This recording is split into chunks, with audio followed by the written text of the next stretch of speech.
오늘은 어버이 주일입니다. 우리 가정과 우리 교회 그리고 이 땅에 계신 모든 어버이를 사랑하고 공경하는 주일입니다. 혈육의 부모만이 아니고 사회적 부모를 공경하는 것이 성경적 가르침입니다. 그래서 오늘은 성경의 가르침을 쫓아서 어떻게 부모를 공경할 것인지 살피면서 은혜를 받고 도전받기를 원합니다. 우리는 지난 주일에 부모의 자식 사랑에 대해서 살펴봤습니다. 부모의 자식 사랑은 자식들에게 신앙을 유산으로 물려주는 것이었습니다. 그리고 그 신앙은 인간을 구원하신 하나님을 신뢰하고 공경하고 또 그의 말씀대로 사는 것, 이게 신앙이었습니다. 이 사실을 우리가 확인을 했습니다. 왜 그러냐 하면 부모의 가르침을 받아 자녀들이 하나님 말씀대로 살기만 하면 복을 받기 때문에 그렇습니다. 그래서 부모의 자식 사랑은 이것 외에 다른 것이 없다고 그렇게 우리가 결론을 맺었습니다. 하나님도 약속을 했습니다. 신명기 6장 6절로 11절에 보면 오늘 내가 네게 명령하는 이 말씀을 너는 마음에 새기고 내 자녀들에게 부지런히 가르치며 집에 앉았을 때든지 길을 갈 때든지 누워 있을 때든지 일어날 때든지 이 말씀을 강론할 것이며 너는 또 그것을 내 손목에 매어 기호로 삼으며 내 미간에 붙여 표로 삼고 내 집 문설주와 바깥 문에 기록할지니라. 너희가 이 모든 법들을 듣고 지켜 행하면, 그 다음에 쭉 나옵니다.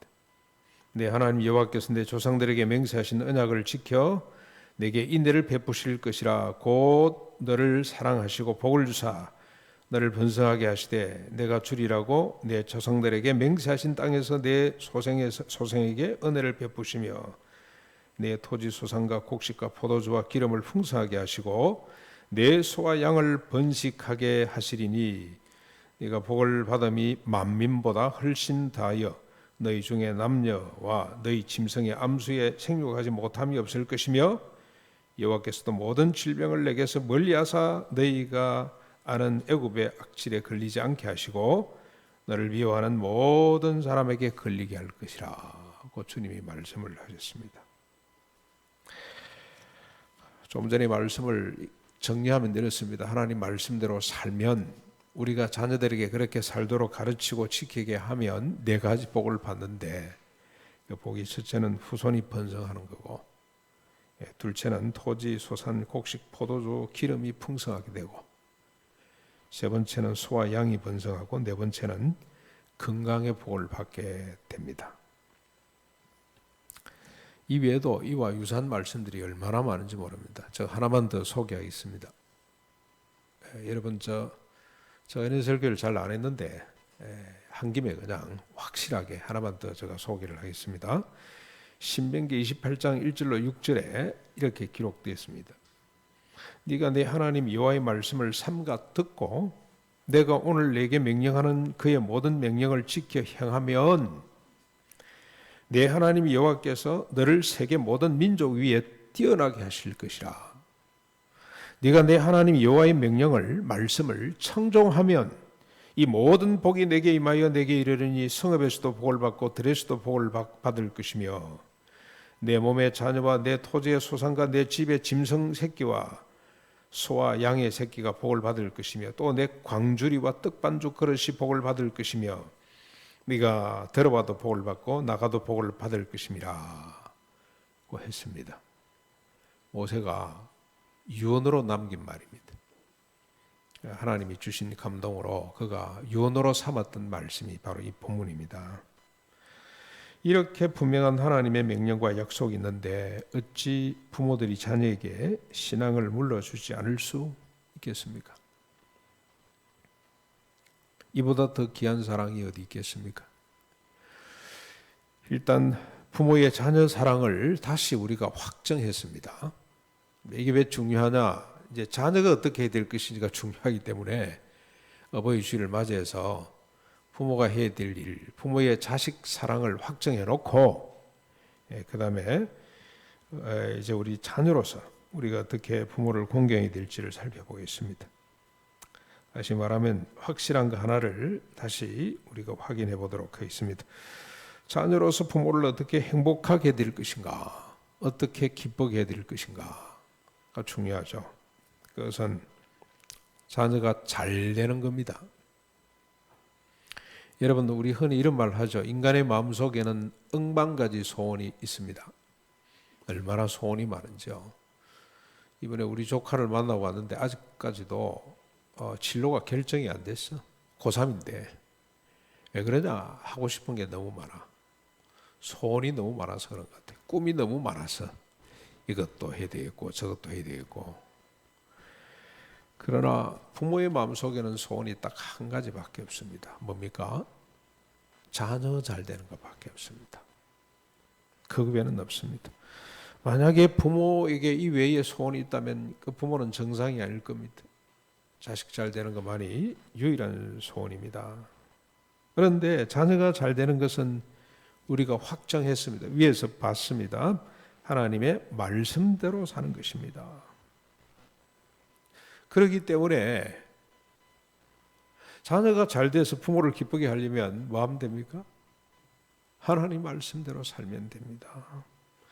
자녀의 할 일은 부모를 공경하고 부모를 기쁘게 하고 부모를 즐겁게 하려고 하는 소원을 가진 자녀가 할 일은 하나님의 말씀대로 사는 것입니다. 하나님의 말씀을 마음에 새기고 집에 앉았을 때든지 잘 때든지 누워있을 때든지 일어날 때든지 이 말씀을 배우고 엄마 아침에 했는데 또 해요 이러지 말고 오늘도 또 가정예배 드려요 그러지 말고 일절만 하세요 그러지 말고 여기 분명히 우리가 잘 들어야 됩니다. 집에 앉았을 때든지 길에 갈 때든지 누워있을 때든지 일어났을 때든지 이 말씀을 배우고 부모를 통하여 배우고 그것을 손목에 메어 기호로 삼고 미간에 붙여 표로 삼고 집 문설주와 바깥 문에 기록을 하라고 그렇게 말씀을 했습니다. 솔로몬도 하나님이 주신 지혜로 이를 훌륭하게 정리를 했습니다. 그게 잠언입니다. 잠언 31편 누가 그러기를 왜 31편을 내냐 한 달이 31일이기 때문에 28일 인날도 있고 29, 30일 날도 있는데 그때는 지 마음에 드는 거 한 번 더 읽으면 된다.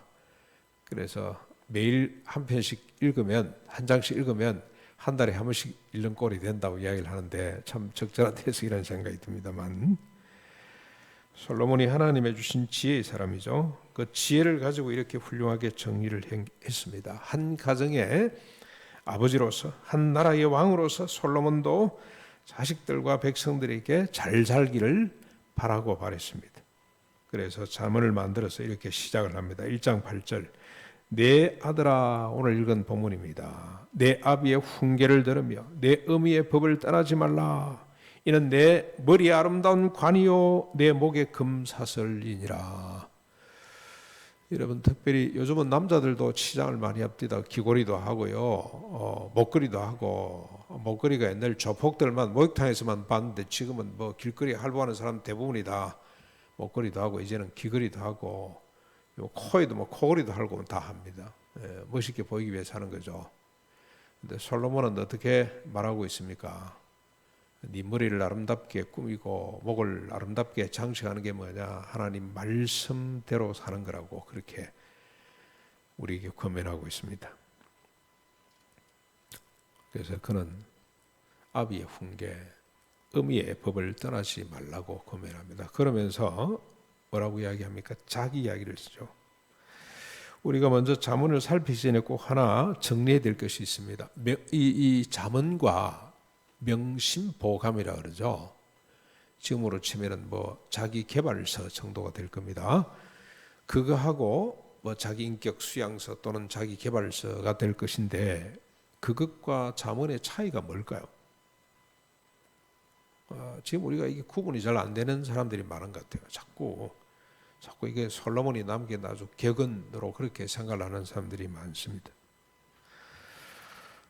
본문에서 보듯이 솔로몬은 마치 자신의 훈계와 법을 말하는 것처럼 보입니다. 2장 1절에도 보면은 내 아들아 네가 만일 나의 말을 받으며 나의 계명을 네게 간직하면으로 시작이 되죠. 3장 1절에도 보면 이게 계속 반복되는데 3장 1절에서도 내 아들아 나의 법을 잊어버리지 말고 내 마음으로 나의 명령을 지키라고 그러면서 시작이 됩니다. 마치 자신이 연구하고 경험하고 깨닫고 습득한 지혜와 규례를 따르라는 것처럼 들립니다. 그러나 그런 뜻이 아닙니다.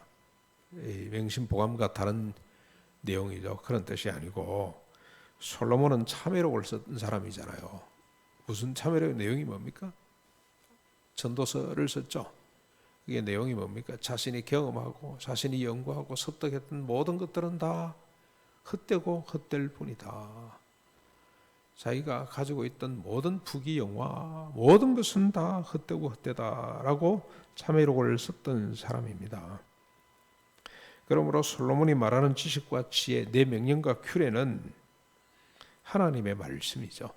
하나님의 말씀. 구체적으로 말하면 모세를 통해서 주신 율법과 선조들, 사사들, 선지자들 그리고 자기 개인의 부왕을 통해서 읽고 들었던 율법과 규례와 법도와 계명들입니다. 하나님의 말씀들이에요. 그러므로 나의 말, 나의 계명, 나의 법, 나의 명령이라는 것은 하나님의 율법과 규례와 법도, 계명에 대한 해석입니다. 해석. 지금으로 말하면 목사가 설교를 하잖아요. 꼭 같은 본문을 가지고 이 목사는 저렇게 저 목사는 저렇게 다르게 설교를 합니다만 목사가 설교하죠. 그러나 목사 설교를 듣는 것 같습니다만 여러분 뭘 듣는 겁니까? 하나님 말씀을 듣는 거죠. 솔로몬이 자기가 깨달은 하나님의 말씀을 전달해 주는 거예요. 마치 자기 계명처럼 자기가 명령처럼 합니다만 하나님의 말씀을 해석한 거라고 보시면 돼요.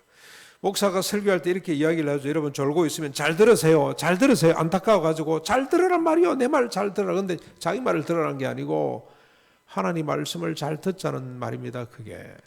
그렇게 이해를 하시면 틀림이 없습니다. 솔로몬은 지혜로운 사람임이 분명합니다. 지혜롭기 이전에 솔로몬은 믿음의 사람입니다. 하나님의 말씀대로 자기 자식들이 후손들이 살기만 하면 반드시 복을 받는다는 사실을 확실히 알고 믿었습니다. 세상의 어떤 지혜 지식보다도 하나님의 말씀이 탁월하고 온전하다는 사실을 그는 알았기 때문에 그렇게 안타까운 마음으로 강렬하게 자기 자식들한테 백성들에게 요구를 합니다. 내 말과 내 명령을 들어라. 이것이 네 머리에 멸관이 되고 네 목에 사슬이 금사슬이 될 것이다 라고 확정하고 있습니다. 그래서 우리가 다시 한번 더 어버이 주일에 우리에게 필요한 말씀을 이 솔로몬의 설교를 다시 한번 더 듣고 정리했으면 좋겠습니다. 부모가 자녀를 사랑해서 무엇을 원하며 자녀가 부모를 공경해서 무엇을 해야 할 것인지 특별히 자녀들에게 행한 설교, 이 솔로몬의 이 위대한 설교를 우리가 잘 한번 들어보기를 바랍니다. 먼저 자녀들에게 뭘 권면하고 있습니까? 2장 1절로 4절까지 보시면 내 아들아 네가 만일 나의 말을 받으며 나의 계명을 네게 간직하며 내 귀를 지혜에 기울이며 내 마음을 명철에 두며 지식을 불러 구하며 명철을 얻으려고 소리를 높이며 은을 구하는 것 같이 그것을 구하며 감추어진 보배를 찾는 것 같이 그것을 찾으라고 하죠. 그게 뭡니까? 하나님의 말씀. 하나님 말씀 또 뭐죠? 구체적으로 하나님 주신 규례와 계명들을 감추어진 보배를 찾는 것처럼. 그래서 여러분 주식 투자하는 열정, 비트코인에 투자하는 열정 그 이상으로 하나님 말씀을 찾고 또 찾아야 됩니다. 그러라고 권면하고 있습니다.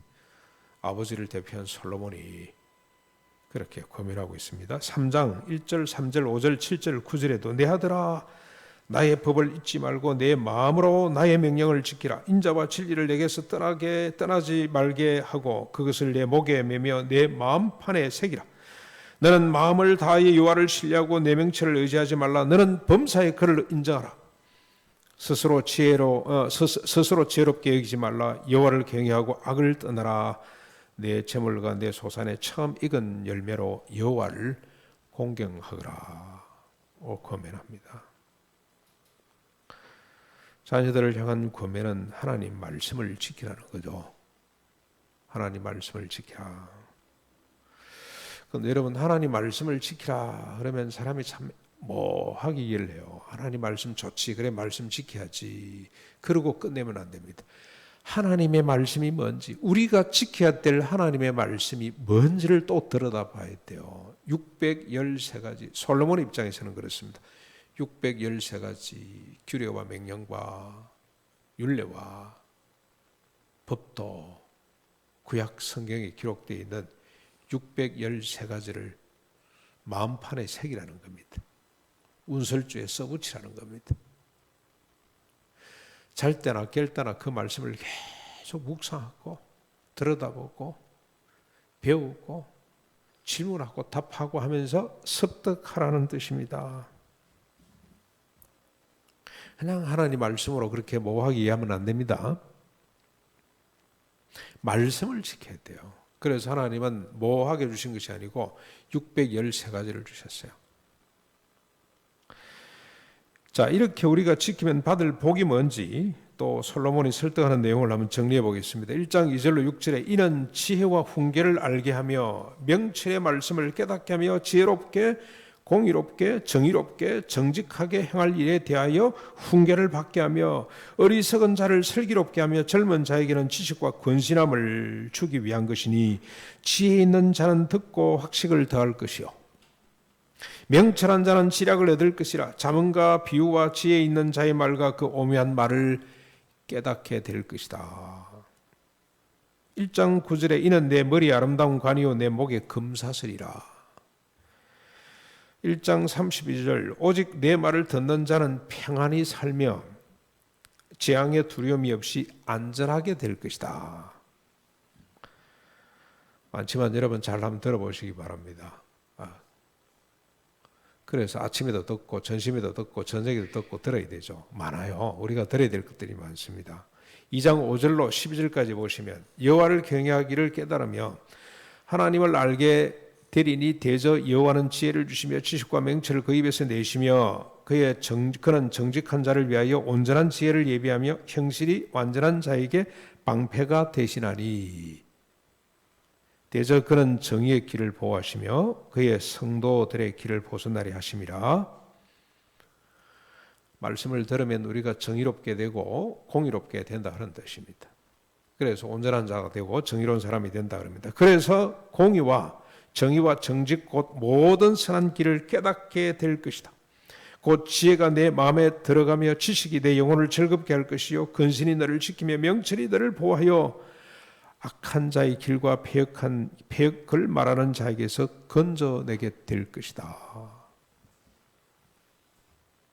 2장 16절로 22절 지혜가 또 너를 엄녀에게서 말로 호리는 이방 계집에게서 구원하게 될 것이다. 여러분 우리 젊은 청년들 잘 들으셔야 됩니다. 특별히 우리 남자 청년들 이 불일듯이 이 성적 이 유혹들이 많죠. 세상에 많습니다.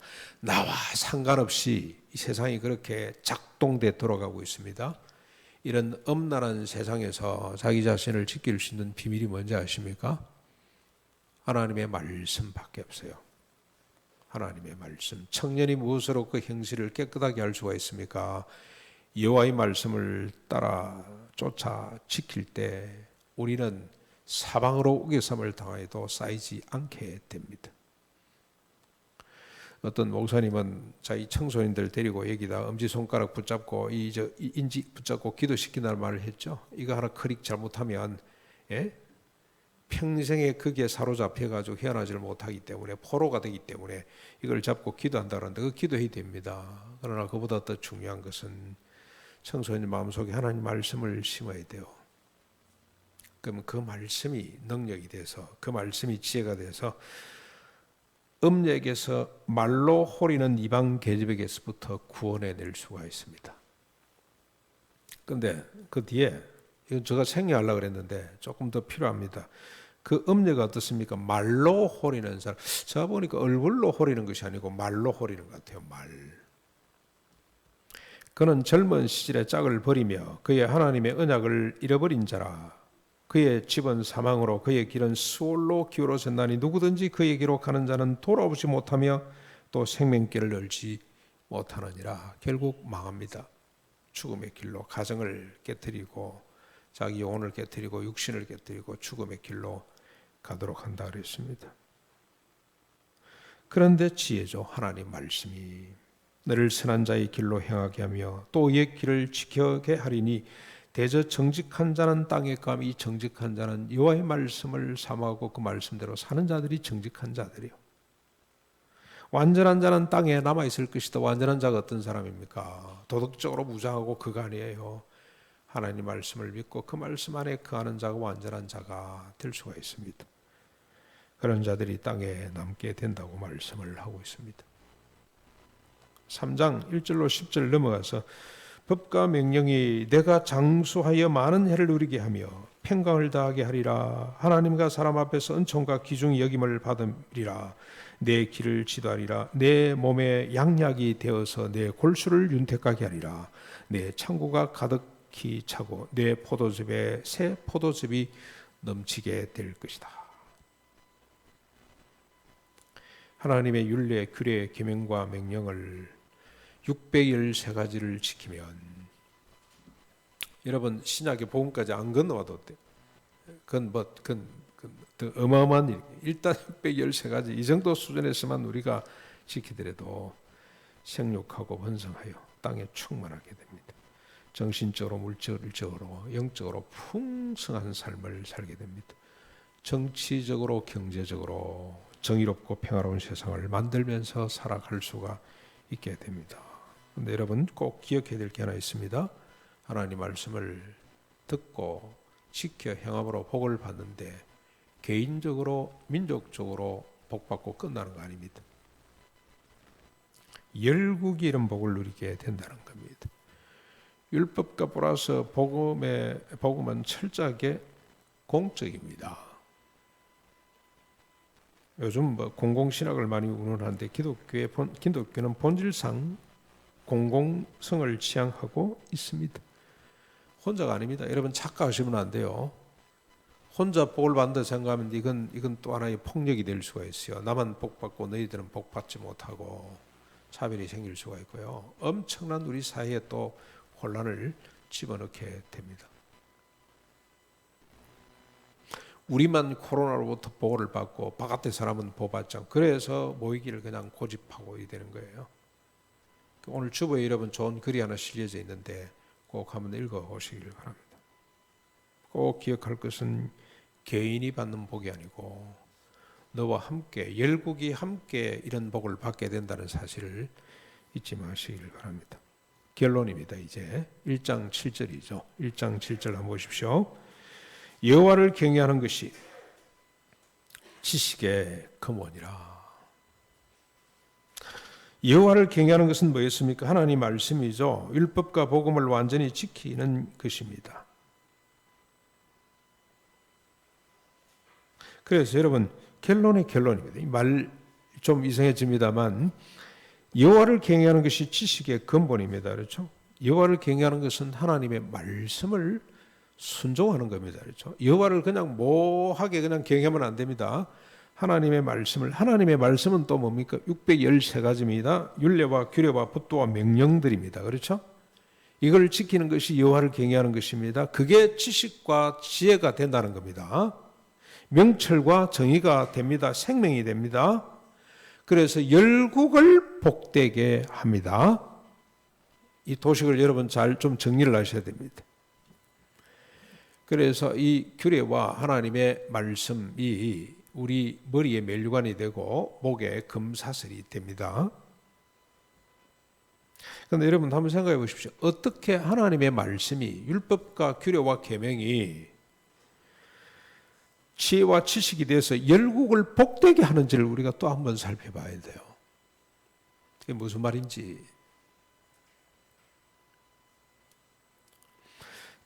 여러분 잠언 3장 27절을 잠깐 펴보십시오. 전도서 잠언입니다. 잠언 3장 27절. 지난주 우리 목요일 금요일인가요? 묵상한 내용이죠. 우리 같이 한번 읽어보겠습니다. 이건 같이 27절, 28절 두 절을 같이 읽겠습니다. 시작. 내 손이 선을 베풀 힘이 있거든 마땅히 받을 자에게 베풀기를 아끼지 말며 내게 있거든 이웃에게 이르기를 갔다가 다시 오라 내일 주겠다 하지 말며. 그 뒤에도 쭉 나옵니다만 그 두 절만 보시겠습니다. 내 손이 선을 베풀 힘이 있거든 마땅히 받을 자에게 베풀기를 아끼지 말라 그랬죠. 내 손에 뭔가 있는데 이웃에게 이르기를 갔다가 내일 다시 오라고 내일 주겠다고 말하지 말라 그러죠. 뭐 임금이 될 수도 있습니다. 돈이 있는데도 주기가 싫어가지고 일꾼한테 내일 받으러 오세요. 저 종종 그렇게 하는 거 봤어요. 우리 할아버지가 집에 돈이 있어요. 현찰이 있는데도 아마 뭐 또 계산이 또 있겠죠. 근데 우리 집에 모내기를 한 그 아주머니들한테 내일 와서 받아가라 그래. 그러지 말라는 겁니다. 내 손에 선을 베풀 힘이 있거든. 이 말은 무슨 말입니까? 도울 힘이 있거든 그런 말이죠. 네가 뭔가 여유가 있거든 힘이 있거든 그런 말입니다. 그렇죠? 마땅히 받을 자는 여러분 다른 성경에 보면은 도움을 청하는 자, 도움이 필요한 자 그렇게 돼 있어요. 그런데 히브리 원어에 보면 이게 권리를 가진 자 그런 뜻입니다. 마땅히 내놔라고 하는 자를 말해요. 채권자 비슷한 그런 개념입니다. 그런데 여기 문맥으로 보면 이걸 어떻게 우리가 봐야 됩니까? 마땅히 받을 자는 도움을 청하는 자, 도움이 필요한 자로 읽는 것이 맞아요. 예, 우리 이 한글로 번역된 뭐 그뿐만이 아니고 영어도 마찬가지입니다만 모든 성경은 이렇게 번역이 다 되어 있습니다. 도움을 청하는 자, 네 손에 뭔가 여유가 있어요. 그런데 지금 도움을 필요로 하는 사람이 있다. 다시 말하면 스스로 일어설 수 없는 자가 있다면 어떻게 해야 됩니까? 도와야 된다 이 말이죠. 도와야 됩니다. 그런데 여기 도움이 필요한 자, 도움을 청하는 자가 누구겠습니까? 스스로 일어설 수 없는 자들인데 지금으로 치면은 어린 아이들 같은 우리 집에 손자는 스스로 이 옆에다 다 붙여놨어요. 이렇게 박으면 상처가 나기 때문에 어느 집에 가보니까 자식들 키우는 집에 다 갖다 붙여놨잖아요. 왜 그렇습니까? 스스로 판단이 안 되기 때문에 어린 아이들 보호를 해야 되죠. 스스로 일어설 수 없는 도움을 요청하는 자는 바로 그런 자들입니다. 그런데 연세 드신 분들도 마찬가지입니다. 어른들도 잘 안 돼요. 저도 운전을 하면서 중앙선을 한 번씩 넘어요. 후배 하나 깜짝 놀래가지고 목사님 절대 이제는 핸들 잡지 마시고 내가 잡겠습니다. 그러고 장거리 갈 때는 그분이 늘 잡아줍니다. 나이가 들면 자꾸 약해집니다. 그렇죠? 예, 우리 박 집사님도 병원에 가 계시고 원사님도 휠체어 타고 늘 계시고 그래서 뭐 장로님이 지금 이걸 어떻게 하면 연세 드신 분들 코로나 끝나고 난 뒤에 이 교회를 어떻게 좀 수리를 해서 그분들이 좀 쉽게 접근할 수 있도록 만들 것인가 고심을 지금 하고 고심을 거듭하고 있습니다만 이런 분들이 도움을 요청하는 자들입니다. 스스로 일어설 수 없는 자들. 그런데 여러분 오늘 솔로몬이 뭐라고 이야기를 합니까? 그런 자들이 어떤 자들입니까? 마땅히 받을 자들입니다. 마땅히 받을 자. 스스로 일어설 수 없는 자들이 불쌍한 사람이 아니에요. 권리를 가진 자들입니다. 마땅히 도움을 받아야 잘. 여러분 요즘 혹시 그렇게 생각하는지 모르겠어요. 우리 장애인들을 위한 복지시설이 너무 잘 돼가죠. 장애인들 한 사람을 위해서 그 사람 몇 사람 이용하는지 모르겠어요. 여러분 지하철마다 지금 다 뚫려 있잖아요. 지금 그 다 나왔잖아요. 우리 엘리베이터 다 설치했잖아요. 그렇죠? 옛날에는 그 전부 다 리프트를 달아가지고 막 이 계단 위로 올리고 이러다가 막 복잡한 사고가 나고 그러니까 그 사람들이 항의를 하고 나와서 그냥 요청을 했더니 정부가 그냥 빨리빨리 해가지고 전부 다 지금은 엘리베이터 다 돼 있죠. 너무 이 비용이 많이 든다 그런 생각 혹시 해보신 적이 있습니까? 아닙니다. 성경은 그렇게 솔로몬은 그렇게 이야기를 하지 않습니다. 하나님 말씀을 연구해 보니 그런 사람들이 마땅히 권리를 가진 사람들이라. 여러분 집에서 자식들, 부모가 자식을 돌볼 때 불쌍해서 돌봅니까? 책임이죠. 부모의 책임이에요. 어린 자식을 돌보는 것은 부모의 책임입니다. 그게 불쌍해서 책임지심을 가지고 돌아보는 것 아닙니다. 책임입니다. 책임. 그 책임감을 못 느끼면 그건 부모로서 자격이 없어요. 그래서 정인이 사건이 나는 거 아닙니까? 자식을 빨래통에 이어가지고 돌려버리고 그러질 않나. 자식이 죽 굶어 죽어가는데 앉아가지고 그건 개념이 없어서 그래요. 책임감이 없어서 그렇습니다. 불쌍히 여기는 마음이 있어요. 울어요. 잘못했다 그러고 울어요. 책임감이 없어서 그런 식의 행동을 합니다. 부모가 연세가 들어서 스스로 일어설 수가 없습니까? 없습니다. 불쌍해서 부모를 돌아보나요? 불효자식이죠. 책임감을 가지고 돌아보는 것이 제대로 된 자식입니다. 착각하시면 안 됩니다.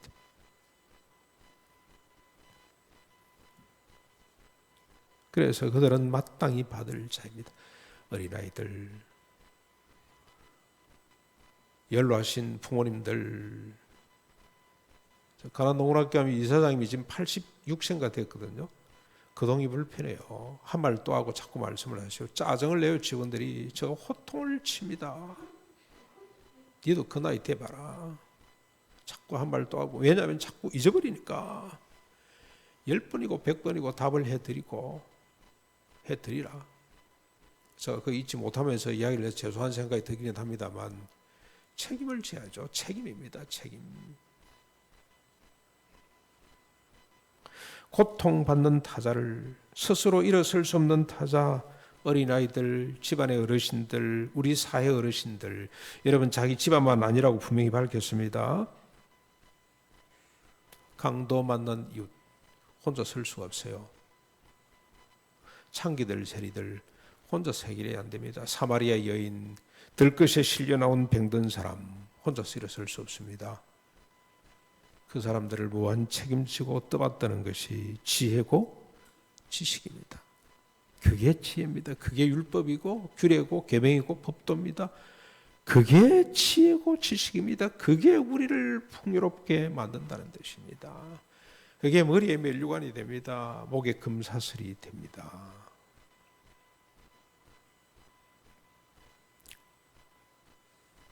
그런데 이 말씀 앞에 서면 우리가 죄인임을 곧바로 깨달을 수밖에 없습니다. 사람의 힘으로서는 무한 책임을 질 수가 없다. 어머니 이빨 하나도 책임을 못 지는데. 예? 저희 어머님이 보니까 평소에 이가 늘 건강하셔가지고 저도 건강한 줄 알고 착각을 제가 막 깨지기 시작하잖아요. 그 어머니 입을 한번 벌려보라 그랬더니 이가 없어요. 혀가 없어요. 불효자식이죠. 그래서 치과에 모시고 갔는데도 혈압이 높아가 안 된대. 몇 번 대짜를 먹고 근근히 날 잡아서 갔는데 돈이 와장창 나옵니다. 혼자 살 수가 없습니다. 동생들한테 보냅니다. 얼마씩 다 내놔라. 책임이죠, 책임. 불쌍해서 해드립니까? 책임이란 말이죠. 그래서 우리가 살펴야 돼요. 부모가 요구하는 거 그거 말이죠. 마땅히 권리라고 생각을 하고 우리가 돌봐드려야 됩니다. 사랑하는 성도 여러분, 우리는 확인했습니다. 하나님의 말씀대로 살도록 하는 것이 내리사랑입니다. 부모가 자식에게 될 사랑입니다.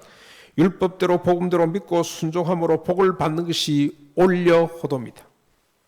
그래서 여러분 이 효자는 내리사랑과 올려 호도가 같이 붙어 있습니다. 특별히 자녀로서 부모를 통해 주어지는 하나님의 말씀을 의심하거나 가볍게 여기지 마십시다. 훈계를 들으며 어머니의 법을 떠나지 마십시다. 그리고 부모님들은 또 이게 훈계와 법이 자기 게 아니고 하나님 말씀이죠. 그렇죠. 그래서 자녀들아 주 안에서라고 하는 단서가 붙은 게 그런 의미입니다. 그러나 비록 부모들이 예수를 믿지 않는다고 할지라도 신앙이 부족하다 할지라도 그 부모님의 마음은 이 모든 것이 다 부패하고 타락해서 하나님의 본성을 잃어버렸습니다만 그래도 남아있는 것이 부모의 마음이거든요. 그 부모의 훈계와 또 부모의 잔소리를 하나님의 말씀으로 들을 수 있어야 됩니다. 마음에 새기고 순종함으로 행복한 가정과 세상을 만들어서 우리 부모님에게 소멸되지 않는 기쁨을 만들어 드리는 우리 모두가 될 수 있기를 바랍니다.